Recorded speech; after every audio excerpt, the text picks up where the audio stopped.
And so you can, with this type of introductory or general background information, you get the impression that Imam Al Sadiq was in a household that is a family that is given to knowledge and to scholarly work and to research and to studying and investigations and all of this. Okay. Now, as I said, there's been some give and take on the year in which he was born. Some sources say it was the 80th year of the Hijrah. Other sources say it was the 83rd year of the Hijrah. Other sources say it was before the 80th year. Whatever it is, I mean, we're not going to make a big issue about this. I just feel comfortable saying it's the 80th year of the Hijrah. If you feel more comfortable to add a few years, take away a few years, that's up to you. And that was the same year that his uncle, Imam Zayd, was born. They were born in the same year. The uncle and the nephew were born the same year, so they were the same age. And it also happens to be the same year that Abu Hanifa was born.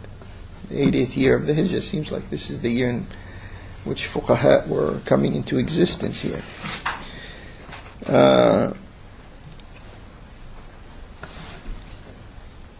Okay, so his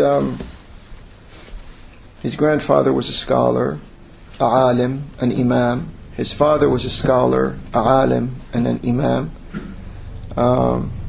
Obviously, he is in a very forward position himself to become a scholar, a alim, and an imam. There's another very well known scholar. His name is Ibn Shihab al-Zuhri. He's a tabi'i scholar. He also was the contemporary of Jafar and Zayd and Abu Hanifa, but he's known in history as being closer to Zayd than he is to the other fuqaha. Okay, we said that the mother of Jafar was the daughter of Al Qasim, the son of Muhammad, the son of Abu Bakr.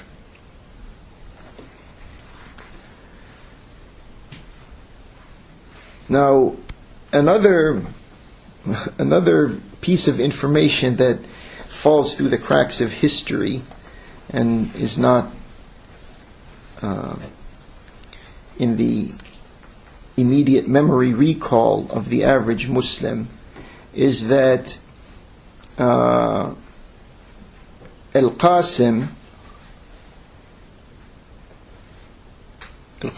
now, who is he in relation to Imam Jafar al-Sadiq? We know he's on his mother's side, right? His grandfather. Right, his grandfather. Al Qasim was brought up in the home of Aisha al-Mu'mineen. Just like Muhammad ibn Abi Bakr was brought up in the home of Imam Ali, Al-Qasim was brought up in the home of Aisha. And these are all his forefathers. Because Aisha obviously is his aunt on his father's side. So, Imam Jafar was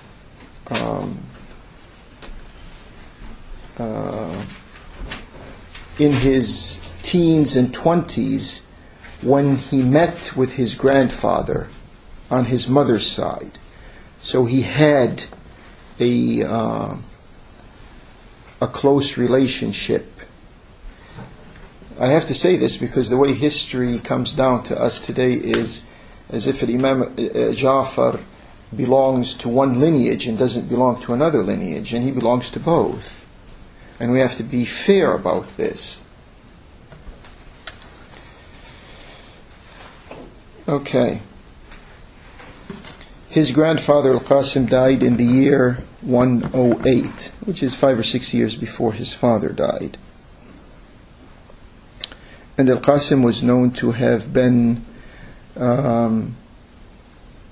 influenced by, I use the word influenced, maybe he was given to the opinion of Aisha in things that happened when they happened. Okay, maybe that also explains why some people don't want to speak about it.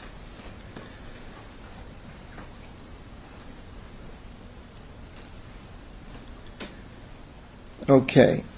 There's also, I don't know about this, but I came across this. It's also mentioned in the history books.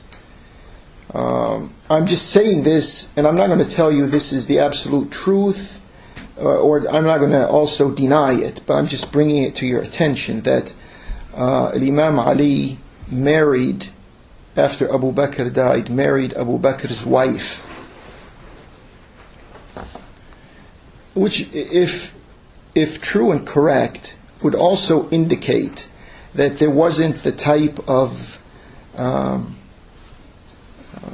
irreconcilable difference in character that would have these two people at opposite ends of life, like some people want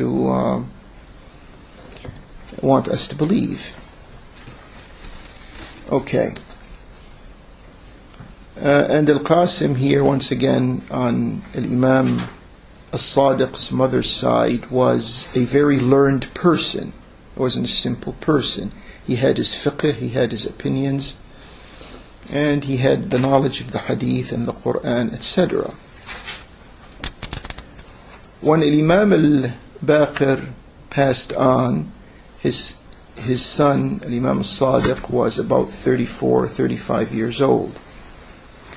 And so by that time, he had a good stretch of time to learn from his father, which he did, the knowledge of the Quran and the Hadith and the fiqh, etc. And then Imam Sadiq, after his father passed on, became the center of attraction for the students who would come to Al-Madinah